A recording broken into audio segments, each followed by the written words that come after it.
And Pedro, if having had this sort of an intense experience and having developed in that time probably a pretty intensive relationship with the people that you were going through this with, how did that or did that not affect relationships in, say, the business world and also your personal life afterwards? Did you find that you had a greater sense of compassion, or you might also think, hey, I've been through this ordeal, and what are you complaining about when you hear people that you're working with complain about some of the ordeals that they faced? It's tough to say because I cannot follow the trait of my personality to what happened over there. I cannot say that I have more compassion, or that I am a better listener, or that I have been a better father, or a better manager, or whatever, because I went through this. And it's very difficult to me to say, well, it changed my life. This was a crucible. After that, I became completely another person. What I do say is that it is part of my life, and I have it with me. And at that time, before the accident, I lived in Uruguay, and I was just a very unresponsible guy, as many of our 21-year-old guys at that time. At that time, I wanted to change the world. After my accident, I went back to my parents. I started, I cannot say a new life, but I went back to school. I started to work. I met my wife. We raised a family. And then I came to business school. So it definitely changed. It was something that it was a moment in which I changed my life. But maybe it was part of my maturation process. And also, it is true that the fact that I had that experience doesn't give me a blank check. Doesn't allow me to do things that other people won't do it.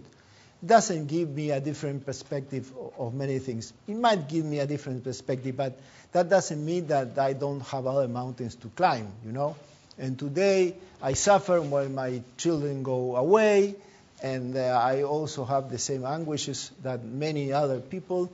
I'm just a normal guy, And the fact that we went over that mountain, that doesn't mean that we don't have other mountains to climb. And that happened to all of us, Once you get over your mountain, welcome. You have another one to go, and that's life. Well, how about just one sort of twist on that is you spent a lot of time, many years, with this experience mostly in your backpack, as you say. Is that because you found that other people related to you differently when they knew about this experience than if they just saw you as a regular guy? No, because I wanted to live a normal life, And I felt that if I had this thing open, it was going to be very, very difficult. And it just went naturally. It was not a decision that I decided I was not going to talk about this. But the fact is that when I came to business school, when I got my first job, when I got into a new neighborhood, I didn't come with a staple here, I'm a survivor of the Andes. It just that didn't work that way. And then people didn't ask me things, that thing didn't come very easily. And that, I think, is very important because it allowed me to live a normal life. I worked, I studied, I raised my family, and I'm very happy to do that. And I don't know if I would have been able to do it if I had continued speaking about this thing. The fact that I could put it away really allowed me to live a normal life, which I think is very important. Yeah. Why don't you take a few questions from the audience? Yes. Jim Collins and other people have talked about and written about Admiral Stockdale, the senior American officer at the Hanoi Hilton in North Vietnam during the Vietnam War.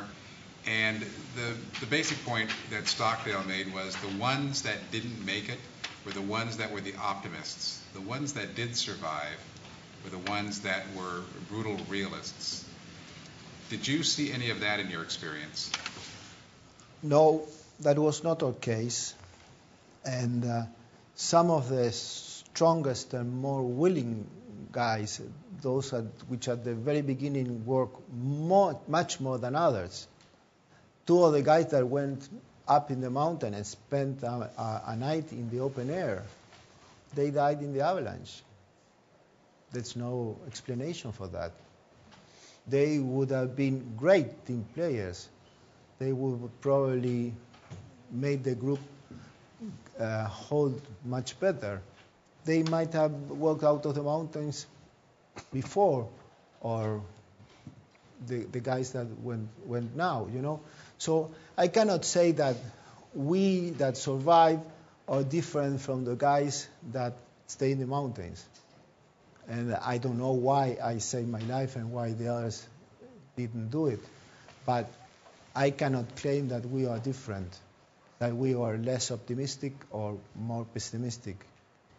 And what I can say is that all of us, even those who did not come back, wanted to live and wanted to stay alive.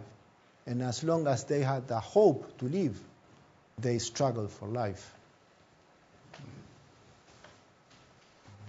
Have you kept in touch with the people who were in the plane crash with you? And if you have, how has your experience of kind of dealing with having gone through this experience been different from theirs?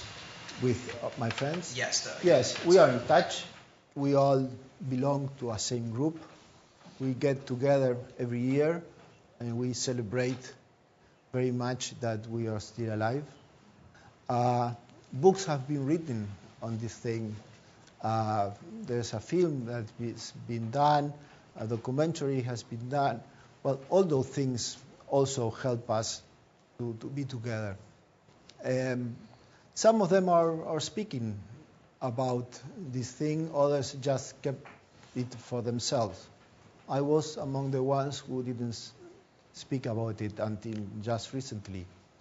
But we all absolutely belong to the same group, and we enjoy very much getting together and partying, you know, because for us this story is a wonderful story, you know, which on the other hand is very complicated to the relatives of our friends who did not come back, you know.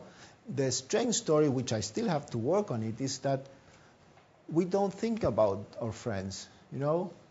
We, in a way, they just feel that they are with us, you know, and then we would have done what they did, so we are happy to be here, and we don't feel any remorse at all of the way we were able to get out of the mountain. About group decision making, and I'm thinking particularly the decision to start eating your friends. I think it's very reasonable, rational. I would have been going for it, but I would think that there would be some others who would be violently against it. How do you reach an agreement? Was the captain saying, you know, this is what we need to do? Or no, that didn't happen at all, you know, because even when I hear people saying, I wouldn't have done it, you know, I would have preferred to die.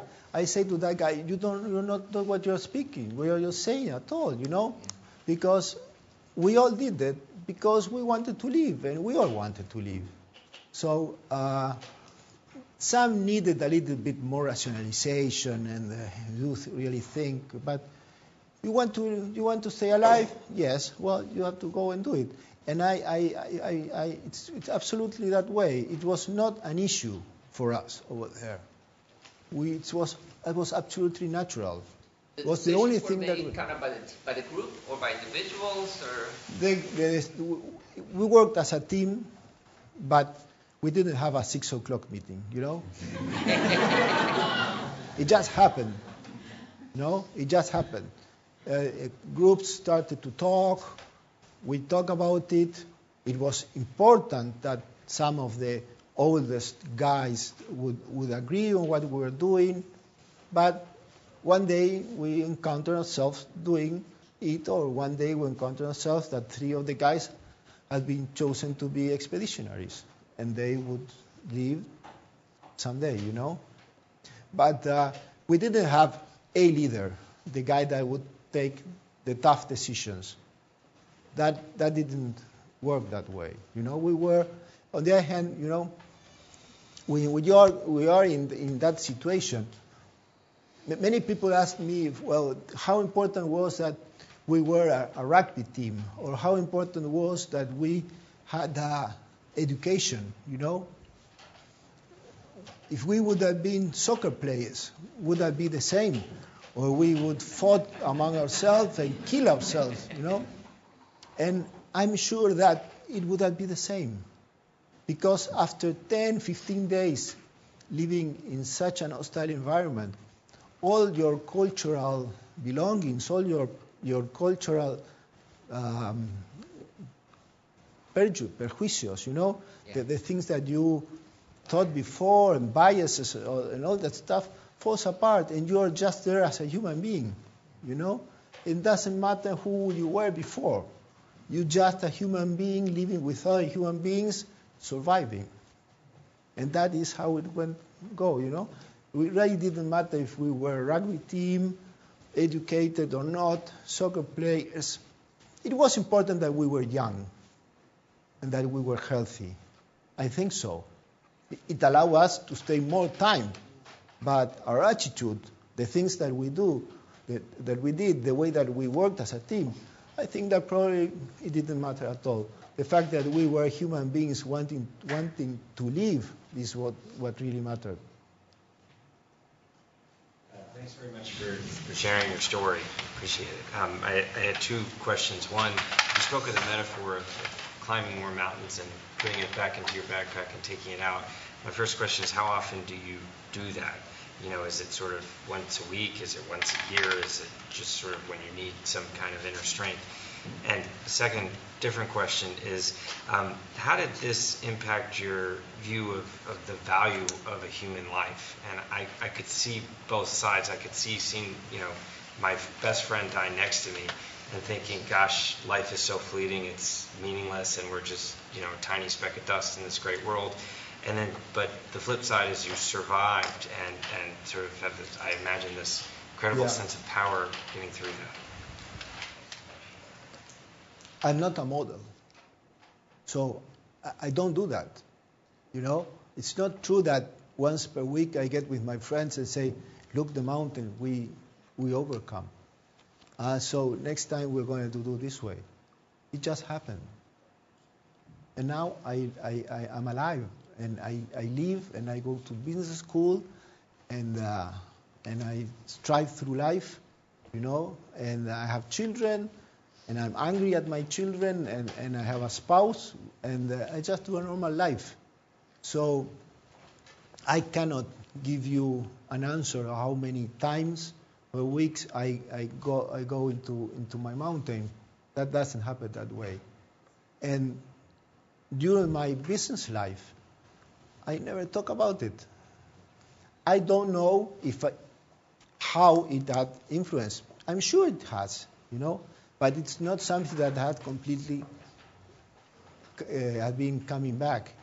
I cannot say that I've taken this decision because I went through that mountain. I just cannot say that, And of course, I'm very happy to be here.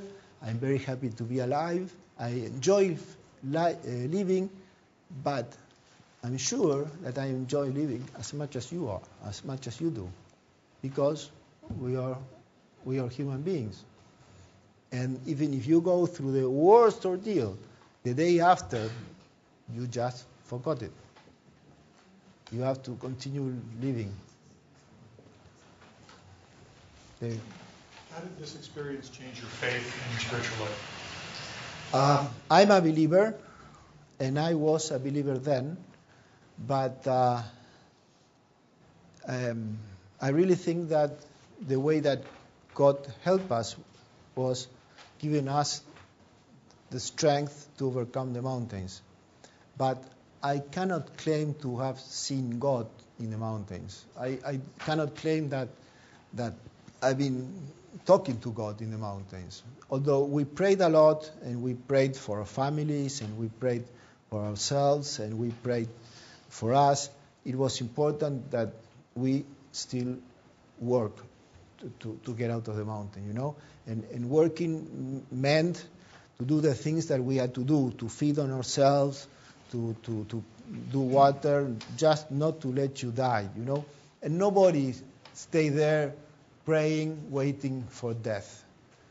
No, that was not the attitude that we had there. We just work hard.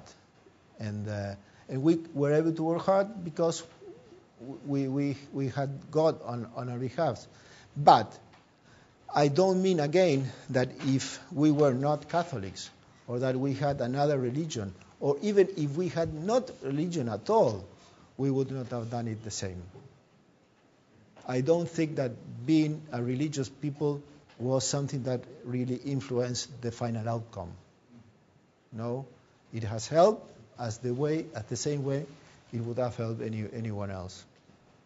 That's the way I see it. Of course, if you ask my mother, she would say she would tell you a completely different story. And some of my friends do have a different perspective. Some of my friends do believe more in a miracle, and others don't believe in God. So it's a whole array of possibilities. In hindsight, could you have done few things differently to save lives of some of the 29 or to shorten 72 days? I'm sorry. Could you have done few things differently to save some of the lives? Yes. 29? Well, absolutely. We missed our way.